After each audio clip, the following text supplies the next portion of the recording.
Dieudonné Nkichi, bonjour. Bonjour, monsieur le journaliste. Vous êtes un acteur politique, président d'un parti politique, Congo Positif. L'actualité reste dominée par les questions électorales. La CENI vient de clôturer les délais de dépôt des candidatures que vous avez octroyés, vous les politiciens.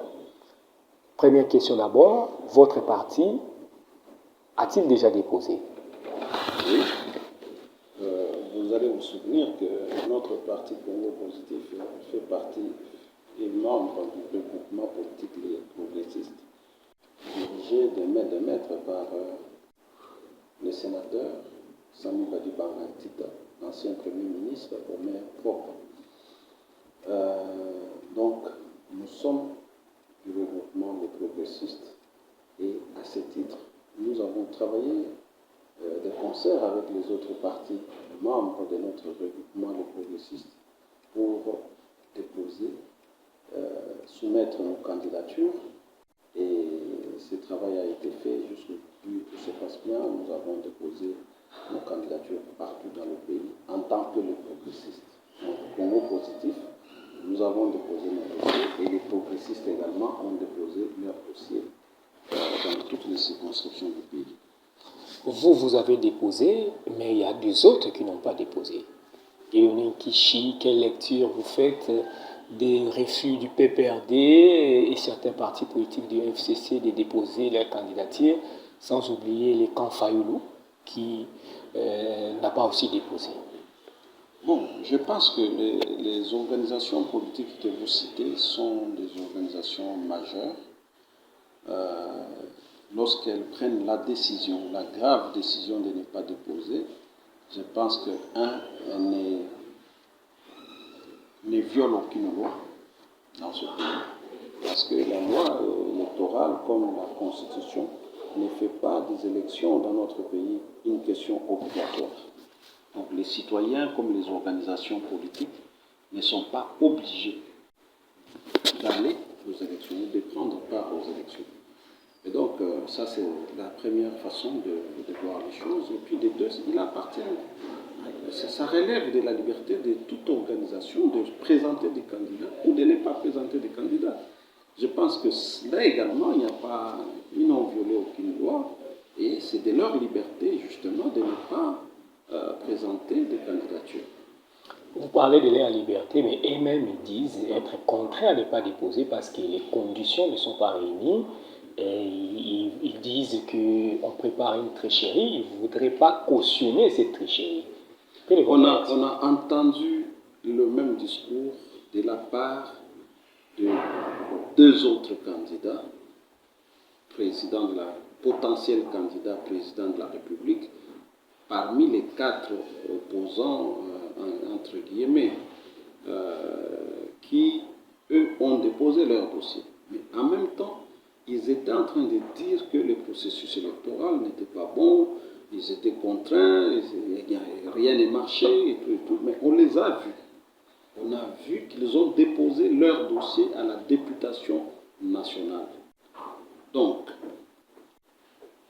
comment vous allez analyser ces comportements des acteurs politiques qui vous disent le matin, qui disent tous des noms d'oiseaux au processus électoral le matin et le soir qui déposent leur dossier? Vous parlez de Sesanga et de Matata Polo. En effet, vous avez vu qu'ils ont déposé leur dossier. Et ils font partie des quatre opposants, entre guillemets, dont l'actualité a parlé ces derniers mois. Et donc, c'est pour vous dire que il en va de la liberté de chacun de déposer ou de ne pas déposer des dossiers. Il en va vraiment de la liberté de chacun. Mais quant à dire que c'est une contrainte, mais comment vous allez comprendre que c'est une contrainte là où deux sur les quatre opposants, deux ont déposé, deux on ne sait pas s'ils vont déposer ou ils n'ont pas encore déposé, les listes ne sont pas encore publiées. Et donc, vous allez vous dire que cette accusation-là n'est pas forcément vraie. Parce qu'en même temps, vous voyez que ceux qui accusaient ont déposé les dossiers. Mais aujourd'hui, cela ne vous inquiète pas D'ores et déjà, Martin Fayulu appelle à l'application de l'article 64 de la Constitution. Bon, c'est sa liberté d'appeler à l'article 64. Comme aussi c'est la liberté des Congolais de répondre à cet article 64 ou de ne pas répondre, qu'il appelle à l'article 64, à l'application de l'article 64. Nous verrons bien dans ce pays ce que les Congolais veulent. Qu'il appelle, nous verrons combien de Congolais vont répondre. Tout comme nous verrons aussi combien de Congolais ne vont pas répondre. Donc, c'est la liberté des gens. Laissez chacun dans sa liberté de rêver, de dire ce qu'il veut.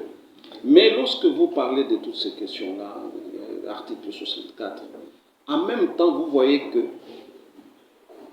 43 millions, 47 millions de Congolais se sont enrôlés. Beaucoup disent que c'est pour la pièce d'identité seulement. Vous croyez? Nous le saurons les jours où nous irons aux élections. Les taux de participation vont nous renseigner si les gens sont allés juste prendre une carte en termes d'identité ou bien ils avaient besoin de voter. Mais moi, je parie que les taux de participation au processus électoral qui est devant nous ici, donc disons le 20 décembre, va démentir tout ce que, toutes ces affaires de l'article 64 et tout le reste. Ça sera démenti et même toutes les accusations qu'on fait à la CENI seront démenties par le peuple souverain lui-même. Parce que aujourd'hui, nous avons, effectivement, comme je l'ai dit depuis un moment, nous avons des stagiaires opposants, des opposants stagiaires, qui sont totalement en déphasage avec les vraies aspirations du peuple congolais. Mais tout de même, Dieudonné Kishi, vous êtes un démocrate, bien que membre de l'Union sacrée. Est-ce que mais l'Union sacrée, il y a la démocratie. C'est l'Union sacrée. L'Union sacrée n'est pas une organisation dictatoriale. D'accord, parlons de la démocratie. Quelle est la place que vous réservez à l'Union sacrée, à l'inclusivité? Vous allez aux élections, les PPRD, les blocs Kabila, qui n'est pas aussi le moindre, ne sera pas là. Les blocs Fayulu ne sera pas là. C'est la liberté. Vraiment, il faut respecter la liberté de chacun. Mais ils disent qu'ils ne font pas de liberté de tiers, ils sont forcés. Bon, s'ils sont forcés, il y a les mécanismes légaux pour montrer qu'ils sont forcés, qu'ils aillent en justice, qu'ils saisissent la justice congolaise pour faire annuler le processus électoral. Il n'y a pas moyen même de tenter une médiation, un consensus, un petit dialogue. Non, il faut éviter ça. Nous devons éviter, par respect pour le peuple congolais. Je vous dis, monsieur, qu'il y a 43 millions, 47 millions de Congolais qui se sont enrôlés. Pour des bonnes élections. 47 millions, 43 millions de Congolais qui se sont enrôlés. Il faut le respecter. Il faut le respecter. Parce qu'aucune organisation de toutes que vous citez n'a 10 millions de membres. Aucune. Et donc, quand les Congolais s'élèvent de cette façon, 43 millions d'entre eux qui s'enrôlent, il faut le respecter. Et donc, aucune raison. Parce que le peuple, lui, il est souverain. Alors, quand vous avez 43 millions de la population qui s'enrôlent, vous êtes une organisation dont on ne connaît même pas véritablement le nombre de vos membres. Alors, vous voulez vous opposer à un tel processus, c'est qu'il y a un problème. Mais je crois qu'il appartient vraiment, ça relève de la liberté, vraiment de la liberté de toutes les organisations qui les veulent. Un peu comme l'UDPS l'a fait en 2006. Toute l'UDPS qu'elle était en 2006, l'UDPS ne s'est pas présentée aux élections. N'est-ce pas? Et il y a beaucoup d'autres personnes dans ce pays, il y a beaucoup d'autres partis, pour une raison ou une autre, qui ne se présentent pas aux élections. Vous ne craignez pas des violences maintenant que tout le monde a son entendement de l'article 64. Pour Fayulu, ce sont des marches, c'est la révolte, la révolution, parce qu'il en appelle déjà le samedi prochain au peuple de descendre à la rue, or que nous savons que le Congo a un passé sur des marches qui a un passé de violence. Bon, nous savons aussi que depuis un moment, il y a dans ce pays, dans cette ville de Kinshasa, quelques acteurs politiques qui travaillent pour le chaos, qui travaillent pour que les choses ne marchent pas. C'est connu, tout le peuple congolais le sait.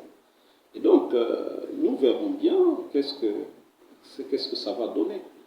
La violence, il faut l'éviter. Mais quand quelqu'un la provoque, quand quelqu'un provoque la violence, il va certainement se heurter à des organismes de l'État qui sont chargés à prévenir la violence. Dont on connaît la répression aussi. C'est leur mission. Ils ont la mission de la force publique et de la contrainte légitime. C'est leur mission. Est-ce que vous savez, pour mettre un terme à cet entretien de Léon Kishi, que pendant ce genre de période, il y a des sanctions ciblées qui tombent, des interdictions de voyage, il y a la CPI qui est aussi dans le barrage. Tout cela ne vous fait-il pas peur? Vous savez que notre pays vient de loin.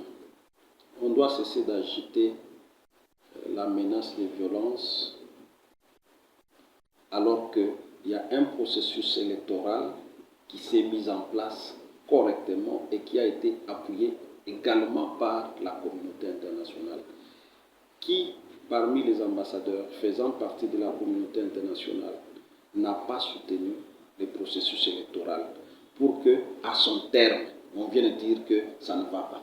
Aucun. Il y a eu beaucoup de communiqués de la communauté internationale. Et donc, quand on est acteur politique, on doit être attentif à ça. Donc, compter aujourd'hui sur les sanctions liées au processus électoral, c'est mal calculé. Parce que la fois passée, quand il y a eu des sanctions, c'est parce qu'on considérait qu'il y avait des entraves à l'organisation des élections. Ce n'est pas le cas? En tout cas, si c'était le cas, on ne pouvait pas en arriver. Vous savez, les gens se battaient parce qu'on parlait du glissement.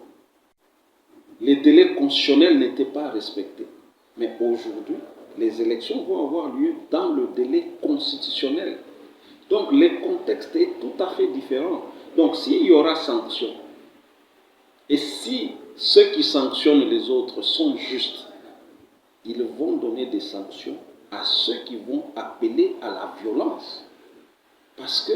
Ou à ceux qui vont appeler à l'article 64, à l'application de l'article 64, là où il y a un processus électoral qui se déroule normalement.